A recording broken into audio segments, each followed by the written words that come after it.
თბილისში რომ ჟდებოდა მანამდე შიც კაბინაში ბანდიტი იყო, ბანდიტსავი იყო ეკა და ფინალს იმაშობოდა, მართავდა და ამ თვითონ მას მაგარი ტალღისებური დარტყმა გააკეთა, აი ბანდიტსავი იყო თუ ვინ იყო მას ხო იცი დაკარგა წონასწორობა.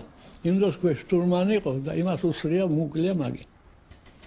ხო და თვითონავე ეშვება თბილისში და შევხედეთ რომ მას მოიპოლკმა პაგრანიშნიკებმა დაგვიწყეს სროლა.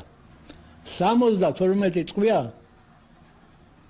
თვითონავს მოხდა, იქა ბევრი დეიჭრა, დაჟე ბევრიც მოხდა. სასამართლოზე ჩვენ ვიყავით. ჩვენ მაგენის წინააღმდეგ ცუდი არაფერი არ გვისმია.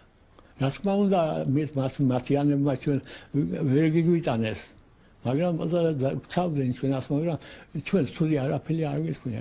კარგის მეტი ცუდი არ გვისმია, იმიტომ მაგენ ცუდი ჩვენთან არ გვუკეთებია. ორი იყვენ ჩვენ წინ მეორე საღამოში დაბლაზე იყვენ უკვე იგინი. ჩვენ სკამზები გეკით, მაგრამ დაბლაზე, მაგრამ იგინს ის იმას გვეუბნებოდა, ხმაური არ იყოს, არ გაინძრეთ. თორე ლიმონადის დაგვალებიეს, წყალით მიცხას გუკიდა დაალებიეს. დასახლებაც მაინც შეგვეცოდვა ჩვენ ყველა. ყველა შეგვეცოდვა. არ იყვენ დასახლეთი, ძმები რომ იყვენ, ორივე დასახლეთი არ იყო დასახლეთი მაგინე. ახლა ბანდიტები გამოავლინეს ბანდიტება თუ ქართული კაცი ბანდიტი ქართულისი არ იქნება. აბა მაშინ ისე ჭირდებოდა. ბანდაო რა ასე გამომაცხადა.